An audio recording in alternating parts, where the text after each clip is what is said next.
Good morning friends. ഡൽഹിയിലെ NEET എക്സാമിൻ്റെ പ്രശ്നത്തിൽ ജൻസി കൂട്ടായ്മ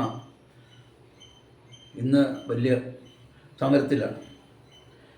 വിദ്യാഭ്യാസ മന്ത്രി രാജിവെക്കണമെന്നും അതുപോലെ തന്നെ അവരുടെ പല ആവശ്യങ്ങളും ഉന്നയിച്ചുകൊണ്ട് അവർ ഇന്ത്യ മുഴുവനും പ്രക്ഷുബ്ധമായ പോരാട്ടത്തിൽ നിൽക്കുമ്പോൾ എന്താണ് ഇന്നത്തെ പോരായ്മ എന്ന് മനസ്സിലാക്കേണ്ടത് നമ്മുടെ ഓരോരുത്തരുടെയും കടമയാണ്. ഇന്നത്തെ ഒരു ജൻസി എന്ന് പറയുന്ന നമ്മൾ നിസ്സാരമായിട്ട് പാറ്റാക്കൂട്ടം എന്ന് തള്ളിക്കളയുന്ന ഒരു കുട്ടിയെ സംബന്ധിച്ചിടത്തോളം അവൻ നമ്മുടെ കുഞ്ഞുങ്ങളാണ്. നമ്മുടെ കുട്ടികളുടെ കുട്ടികളോ നമ്മുടെ മക്കളോ ഒക്കെയാണ്, നമ്മുടെ വരും തലമുറയാണ് അവരെന്തുകൊണ്ടാണ് അങ്ങനെ ചിന്തിക്കുന്നതെന്ന് പറഞ്ഞാൽ അവർ കാണുന്നത് എന്താണ്? ഇന്ന് ഇന്ത്യയിലുള്ള 10 പ്രമുഖരായ പണക്കാരുടെ കയ്യിലാണ് ഇന്ത്യയുടെ ഏകദേശം സ്വത്ത് മൊത്തവും. അത് കഴിഞ്ഞാൽ പിന്നെ അവർ കാണുന്നത് ഭൂരിപക്ഷ ആൾക്കാരും ബുദ്ധിമുട്ടുന്നതാണ്. വിദ്യാഭ്യാസമുള്ള നല്ല വിദ്യാഭ്യാസമുള്ളവർ അവരുടെ നിത്യ ചെലവുകൾക്ക് പോലും അവർ കാര്യങ്ങൾ മുന്നോട്ട് കൊണ്ടുപോകാത്ത രീതിയിൽ, അവരുടെ കുട്ടികളെ പഠിപ്പിക്കാൻ നിവൃത്തിയില്ലാത്ത രീതിയിൽ, അവരുടെ വീട്ടിൽ നല്ലൊരു ആഹാരം വാങ്ങിച്ച് നൽകാൻ പറ്റാത്ത രീതിയിൽ അവർ കഷ്ടപ്പെടുമ്പം ഒരു വിദ്യാഭ്യാസം ഇല്ലാത്തവർ ഒരു വിദ്യാഭ്യാസത്തിനെക്കുറിച്ച് എതിർക്കുകയോ അല്ലെങ്കിൽ പണ്ട് വിദ്യാഭ്യാസമൊന്നും നടത്താതെ തന്നെ അവർ പല രീതിയിലും കഷ്ടപ്പെട്ട് ഉയർന്നു വന്ന പലരും കാശും കാര്യങ്ങളും എല്ലാം കൂടെ അധികാരങ്ങളും കൊണ്ട് മേൽക്കോയ്മ നേടുമ്പം കുട്ടികൾ എന്താ ചിന്തിക്കുക? ഉദാഹരണമായിട്ട് നോക്കുകയാണെങ്കിൽ നമ്മുടെ തന്നെ കുട്ടികൾ പലരും വിദ്യാഭ്യാസം പകുതി വെച്ച് ഇട്ടിട്ട് പോയിട്ടുണ്ട്. പലർക്കും നല്ല വിദ്യാർത്ഥികളാണ്, നല്ല ബുദ്ധിയുള്ളവരാണ്. അവർ പക്ഷേ എന്തുകൊണ്ടാണ് മുന്നോട്ട് പഠിക്കാൻ വേണ്ടി മടിച്ചു നിൽക്കുന്നത്? അവരുടെ ഒറ്റ ചോദ്യം, എൻ്റെ മകൻ എൻ്റെ മുന്നോട്ട് ചോദിക്കുന്നത് എന്താണെന്നറിയോ? നിങ്ങൾക്ക് വിദ്യാഭ്യാസമുണ്ട്, പക്ഷെ നിങ്ങളെന്ത് സമ്പാദിച്ചു? ഇതേ ചോദ്യം. നിങ്ങൾ ഉയർന്ന വിദ്യാഭ്യാസമുള്ള ആളാണ്, നിങ്ങൾ ഒരുപാട് കഷ്ടപ്പെട്ടിട്ടുണ്ട്, ഞങ്ങൾ കാണുന്നുണ്ട്, പക്ഷെ നിങ്ങളുടെ സമ്പാദ്യം എന്താണ്? അതേസമയം ഒരു വിദ്യാഭ്യാസം ഇല്ലാത്തവർ അവരുടെ വീട്ടിൽ എന്താണ് ലാവിഷ്, അവരുടെ മക്കൾക്ക് നിങ്ങൾ അവരെന്തൊക്കെ കൊടുക്കുന്നുണ്ട്? അവരാണ് ഇന്ന് ഈ കേരളവും ഈ എല്ലാ ജീവിതത്തിലെല്ലാം അവർ അടിച്ചുപൊളി നടത്തുന്നു. അവരുടെ കയ്യിലാണ് അധികാരം, അവർ വിചാരിക്കുന്ന കാര്യങ്ങൾ നടക്കുന്നു. എന്തുകൊണ്ട് എന്നെക്കൊണ്ട് സാധിക്കുന്നില്ല? കാര്യം നിങ്ങൾ വിദ്യാഭ്യാസപരമായ ഉന്നതിയിൽ നിന്ന ഒരാൾ, നിങ്ങളുടെ കയ്യിൽ കാശില്ല, നിങ്ങൾ എന്തുകൊണ്ട് നിങ്ങൾ കാശുണ്ടാക്കിയില്ല എന്ന് പറഞ്ഞാൽ ഇന്നത്തെ അഴിമതി അതൊരു വലിയ അതന്നാണ് ധനസമാഗമനത്തിന് ഉണ്ടായിട്ടുള്ള ഒരു മെയിൻ കാരണം. അഴിമതി തന്നെയാണ്. അഴിമതി കൂട്ടു നിൽക്കുകയും അഴിമതിയിലൂടെ അഴിമതി സപ്പോർട്ട് ചെയ്തും അഴിമതി ഉപയോഗിച്ചും ഒരുപാട് പേര് കാശുണ്ടാക്കി. അല്ലാതെ നേരെ പോകുന്ന നിലയിൽ നിന്നവരെല്ലാവരും തന്നെയും തകർന്ന് തരിപ്പണമായി പോയി. അപ്പോൾ ഈ ചോദ്യമാണ് ജൻസി മുന്നോട്ട് വെക്കുന്നത്. നിങ്ങൾക്ക് ഇപ്പോൾ വിദ്യാഭ്യാസപരമായിട്ട് തന്നെ മുന്നോട്ട് പോകാൻ നിങ്ങളെ കൊണ്ട് സാധിക്കുമെങ്കിൽ നിങ്ങൾ അമേരിക്കയിൽ പോകണം, നിങ്ങൾ ബ്രിട്ടനിൽ പോകണം, നിങ്ങൾ യൂറോപ്പിൽ പോകണം. എങ്കിലേ നിങ്ങൾക്ക് പഠിച്ച് ഉയർന്നു വരാൻ പറ്റൂ.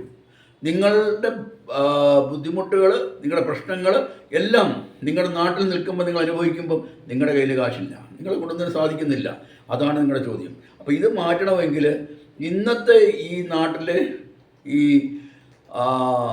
എന്താ പറയുക, ധനം കെട്ടിക്കിടന്ന് ഇങ്ങനെ ചിലരുടെ കയ്യിൽ മാത്രം നിൽക്കുന്ന ഒരു സംവിധാനം മാത്രമല്ല, ഈ പണം ഉണ്ടാക്കുന്നവർ അവർ മറ്റുള്ളവർക്ക് കൊടുക്കുന്നതിന് പകരം അവർ ധാരാളിത്തം കാണിക്കുന്നു, ധാരാളിത്തം വേണ്ടി ജീവിക്കുന്നു.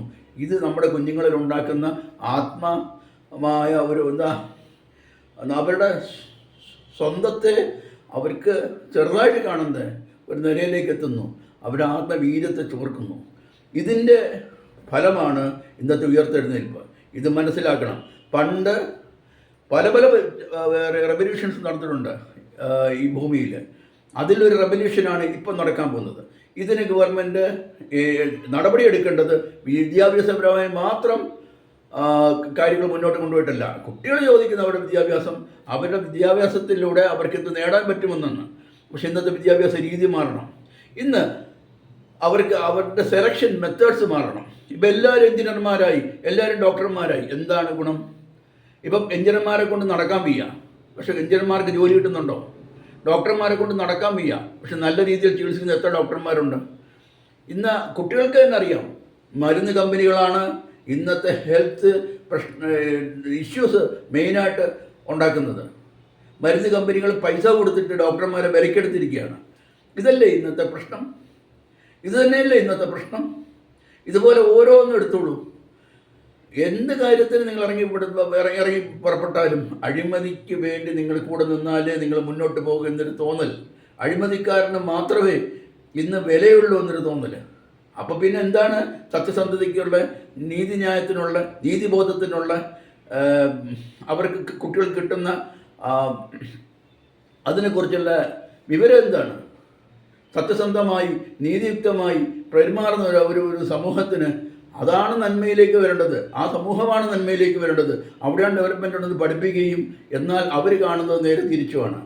അപ്പം ഇതിൻ്റെ ഒരു വ്യത്യാസം മാറണമെങ്കിൽ എല്ലാം അടിച്ചു പടിയപ്പെടണം. ഈ പണം ഒരിടത്ത് തന്നെ കെട്ടിക്കിടക്കുന്നതിനെക്കുറിച്ച് അങ്ങനെ വരാൻ പാടില്ല. എല്ലാവർക്കും നീതി വേണം. സോഷ്യലിസം നടപ്പാക്കുമെന്ന് പറയുന്നിടത്ത് പോലും ഒരു ഒറ്റ ഉദാഹരണം രാഷ്ട്രീയക്കാരന്മാർ നോക്കൂ. രാഷ്ട്രീയക്കാരന്മാർ രാഷ്ട്രീയത്തിൽ ഇറങ്ങിക്കഴിഞ്ഞാൽ പിന്നെ അവർക്ക് പെട്ടെന്ന് കാറായി, പെട്ടെന്ന് വീടായി, പെട്ടെന്ന് അവർ പല പല പല ഇൻഡസ്ട്രീസിലും അവർ പങ്കാളിയായി, അവർക്ക് ദുബായിലും പലയിടത്തും അസെപ്റ്റായി, അവർ അമേരിക്കയിലും അവിടേക്ക് അവർ കൂടെ പറന്നു പോകുന്നു വരുന്നു. എന്താണിത്? മറ്റുള്ള ഇത് നോക്കുക എന്ന് പറഞ്ഞാൽ സമൂഹത്തിൽ നേരെ ജീവിക്കാതെ സ്വന്തം ശരീരം വിറ്റും അല്ലെങ്കിൽ ശരീരം കാണിച്ചും അതുപോലെ കള്ളം പറഞ്ഞും ഒക്കെ ജീവിക്കുന്ന ഒരു കൂട്ടം ജനങ്ങൾ പെട്ടെന്ന് പണം ആർജിക്കുകയാണ്. പെട്ടെന്ന് അവർ സമൂഹത്തിൻ്റെ വലിയ രീതിയിലെത്തുകയാണ്. അവർ മാനങ്ങളെല്ലാം മാറുകയാണ്. അവരാണ് പിന്നെ സമൂഹത്തിനോട് സംസാരിക്കുന്നത്. അവരാണ് സമൂഹത്തിൽ നേതാക്കന്മാരായിട്ട് മാറുന്നത്. അവരാണ് മറ്റുള്ളവർക്ക് വേണ്ടി സംസാരിക്കുന്നത്. അവരാണ് MLA-മാരും MP-മാരും ആകാൻ വേണ്ടി മത്സരിക്കുന്നത്. അവരുടെ കയ്യിലാണ് പണം. ഇന്നൊരു ഇലക്ഷൻ നിൽക്കണമെങ്കിൽ സാധാരണക്കാരൻ ഇലക്ഷൻ നിൽക്കാൻ പറ്റുമോ? അവരുടെ കയ്യിൽ പണമുണ്ടോ? പണമില്ലാത്ത ഇലക്ഷൻ നിൽക്കാൻ പറ്റുമോ? ഒരു വാർഡ് മെമ്പർ ആണെങ്കിൽ പോലും രൂപ എത്ര കൊടുക്കണം? അപ്പോൾ ഇതാണ് ലോകം. ഇന്നൊരു കേസ് നടത്തണമെങ്കിൽ, കോടതിയിൽ പോകണമെങ്കിൽ എത്ര രൂപ വേണം? നിസ്സാരം ഒരു ചെറിയൊരു കേസ്, എൻ്റെ ആത്മാഭിമാനത്തിൽ ചോദ്യം ചെയ്തതിനെതിരായിട്ട് ഞാനൊരു കേസ് കൊടുക്കാൻ വേണ്ടി ഞാൻ കോടതിയിൽ പോവുകയാണെങ്കിൽ ഞാൻ എത്ര ലക്ഷം രൂപ എൻ്റെ കയ്യിൽ വെക്കണം? എന്നാലെങ്കിൽ ജയിച്ചു വരുമോ? വക്കീലന്മാർ പോലും ഫീസ് വാങ്ങുന്നത് അവർക്ക് ജീവിക്കാൻ വേണ്ടിയാണ്. അവർക്കും അറിയാം. അപ്പം അവർക്ക് അവരുടേതായിട്ടുള്ള പണം കിട്ടണം. പക്ഷെ അവർക്കും അറിയാം ന്യായം നടക്കണമെന്നുണ്ടെങ്കിൽ ഏത് രീതിയിൽ പോകണം. ആ രീതിയിൽ പോയാലേ കാര്യം നടക്കും. എത്ര കേസാണ് കെട്ടിക്കിടക്കുന്നത്? ഒരു കേസ് തീർപ്പാക്കാൻ എത്ര നാളെടുക്കുന്നു? എന്ത് കാര്യം നോക്കട്ടെ, ഒന്നും ക്രമമായിട്ട് നടക്കുന്നില്ല. ഈ ചോദ്യമാണ് ഇന്നത്തെ കുട്ടികളുടെ മനസ്സിലുള്ള ചോദ്യം. അവർ 5-നോ 10-നോ ഏതിനെ എഴുതി കാണിച്ചാലും ഞാൻ ഈ പറഞ്ഞ കാര്യങ്ങളാണ് കുട്ടികളുടെ മനസ്സിലുള്ളത്. ഇതിനൊരു ഉത്തരം ഇല്ലെങ്കിൽ ഇതിനെ വേണം അഡ്രസ്സ് ചെയ്യാൻ. ഞാൻ ഇത്രയും പറഞ്ഞ കാര്യങ്ങൾ അഡ്രസ്സ് ചെയ്തിട്ട് ഇന്ത്യയിൽ സമാധാനം വരണം. വർഗീയതയോ ധ്രുവീകരണമോ വേറെ ഒന്നുമല്ല ഇവിടെ വിഷയം. ഇവിടെ വേണ്ട സാമ്പത്തിക അച്ചടക്കം. എല്ലാവരും സമന്മാരായി കാണണം. എല്ലാവർക്കും ഒരേപോലുള്ള ജീവിതശൈലി ഉണ്ടാകണം. എല്ലാവരും ഒരുപോലെ ചിന്തിച്ച് രാഷ്ട്രത്തിന് വേണ്ടി ജീവിക്കുന്നതോടൊപ്പം അവരുടെ വിദ്യാർത്ഥികൾക്കും അവരുടെ കുട്ടികൾക്കും സമന്മാരായ രീതിയിലുള്ള ഡെവലപ്മെൻറ്റ് കൊടുക്കണം. അവരെ ബുദ്ധിപരമായ രീതിയിൽ അവർക്ക് എന്താണോ വേണ്ടത് ആ രീതിയിലുള്ള വിദ്യാഭ്യാസം നൽകി അവരെ എത്തേണ്ടടുത്ത് എത്തിക്കുകയും അവർ സംരക്ഷിക്കുകയും വേണം. ഇത് ചെയ്യാൻ ഉത്തരവാദിത്വം നിങ്ങൾ ഏറ്റെടുക്കാമെങ്കിൽ മാത്രമേ കുട്ടികളോട് ഇനി ചർച്ച ചെയ്തിട്ട് കാര്യമുള്ളൂ. ചർച്ച ചെയ്യുമ്പോൾ ഇങ്ങനെയുള്ള കാര്യങ്ങൾക്ക് പരിഹാരം ഉണ്ടാകത്തക്ക രീതിയിലുള്ള ശക്തിയുള്ള സമൂഹം നേതാക്കന്മാർ ഇതിലിടപെട്ടിട്ട് ഇതിന് വേണ്ട ചെയ്തു കൊടുക്കണം. അപ്പോഴേ തീരൂ ഈ പ്രശ്നങ്ങളെല്ലാം. നിർത്തുന്നു. നന്ദി, നമസ്കാരം.